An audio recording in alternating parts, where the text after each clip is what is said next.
Pero i-check mo, ano nga ba ang iniisip ko lagi? Kasi ang ulo daw natin, ang head natin, hawakan niyo ang head ninyo, hawakan ng head, hawakan ng head, hawakan ng head, yan daw ang battleground. Ibig sabihin, kung anong ipasok mo dyan, kapatid, pag yan tinuloy mo, pupunta saan? Kaya dito pa lang tanggalin mo na ang negative. Kasi pag pinatagal mo yan dito, kapatid, pupunta yan dito. Pag-isip mo sa umaga, isipin mo palagi, wow, I'm grateful because I'm alive.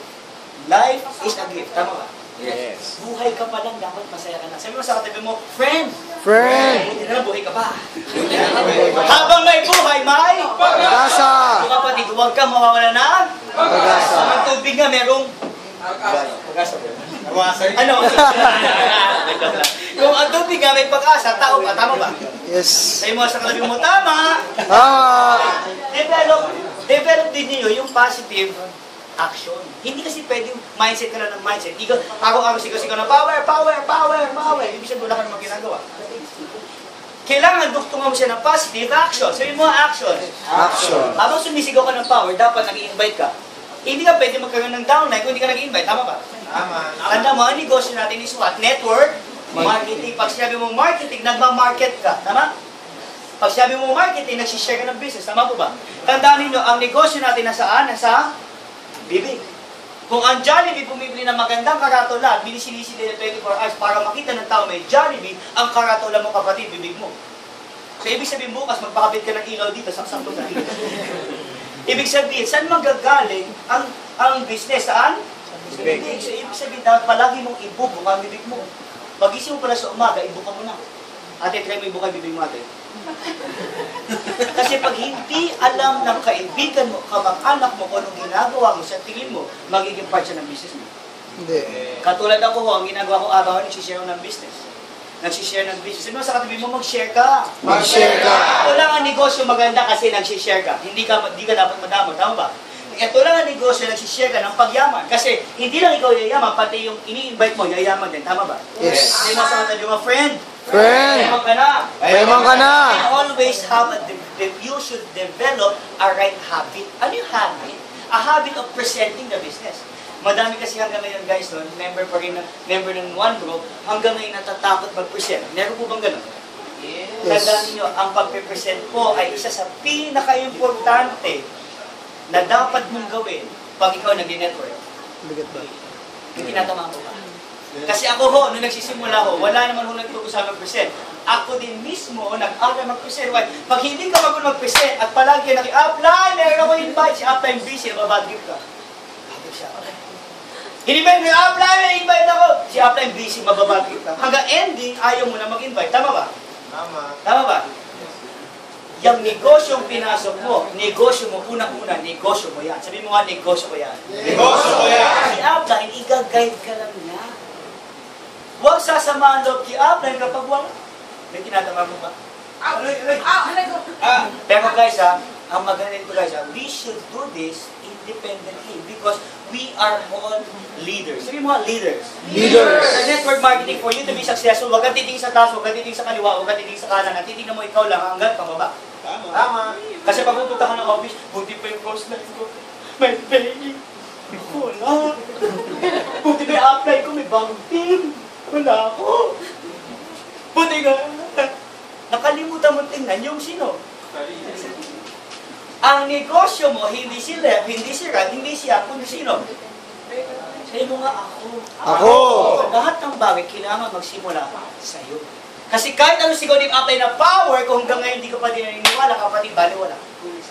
Kahit gusto ni apply mag-present para sa iyo, pero hindi mo kinukuha yung step of faith of presenting the business to them, mahirapan tayo lumago. Tama ba?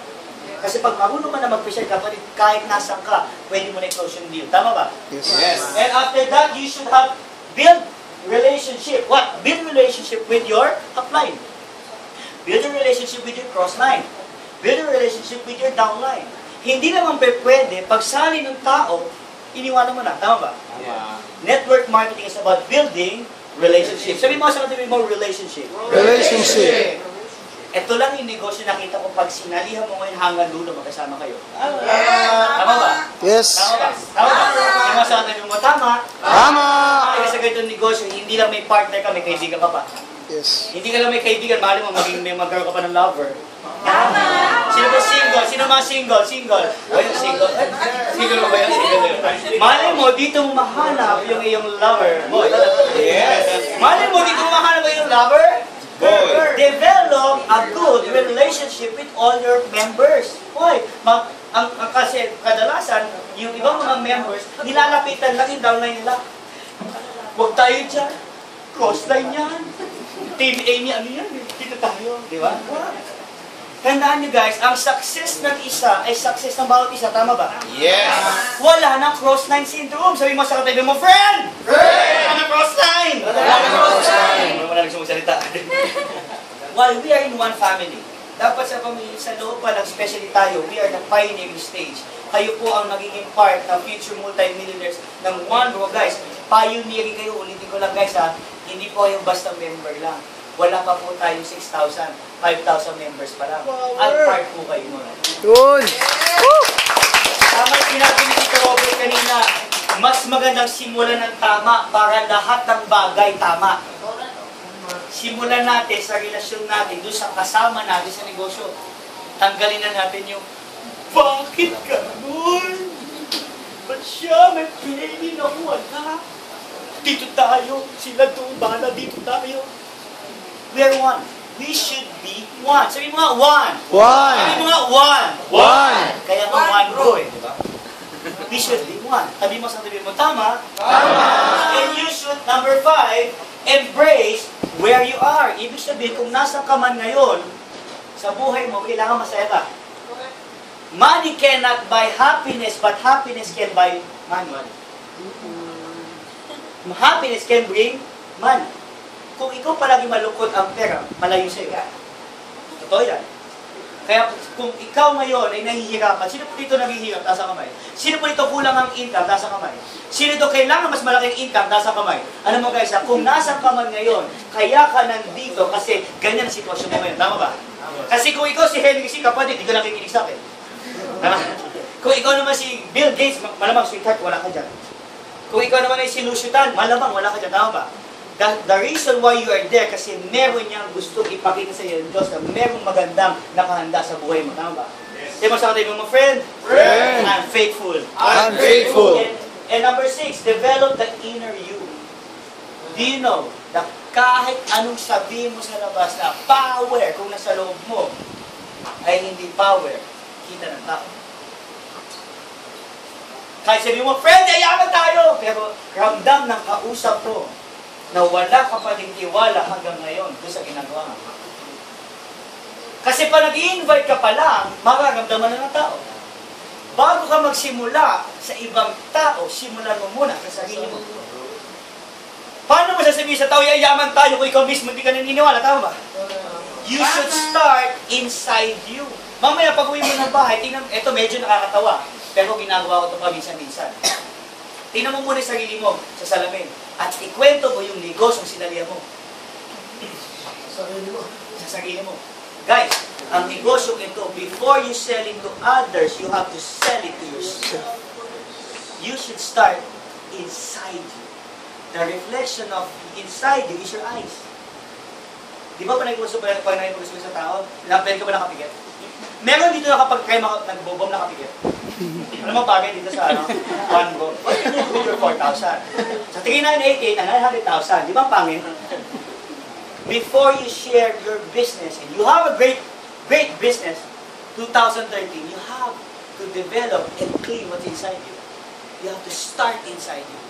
Kahit isigaw mo, power! Power! Hindi. Simulan mo sa'yo. Inside you. Kahit i-push mo na i-push leader mo, ikaw naman, sa loob mo, hindi ka nakapush, bali wala. Meron ba dito leader hanggang push ka ng push, di ma-push yung leader? Yes. Kasi ikaw mismo, hindi ka pa din eh. Hanggat hindi mo ginagawa para, hindi nila gagawin. Tama ba? Hindi ka pwede ma-push ng ibang tao kung yung sarili mo hindi mo kaya i-push. Tama ba? Yung mga sa katabi mo, tama? Tama. You have to develop the inner you. Paano magsisimula? You have to bring joy. Ano ba mga bagay nagpapasaya sa akin? Dream board? wow, dream board pala. Di gagawa tayo ng dream board sa bahay mo. Ano yung mga bagay na gusto mong gawin? Ano yung mga bagay na gusto mong makuha? Ano yung mga sasakyan na gusto mong bilhin? Anong mga gamit ang gusto mong makuha? Anong check ang gusto mong kitain? Why? That gives you joy. Tama? Joy ba ng kapitbahay mo yun? Hindi. Joy ba ng sota mo yun? Hindi. Joy mo yun. Tama ba? And that's where you are starting to develop the inner you. Ano ba yung magpapasaya sa'yo? Kasi kung walang fulfillment, until today, bali wala. Sabi kasi ni Apply, dapat 10 ang paying per day. Sabi kasi ni Apply, dapat ang session. Ikaw muna.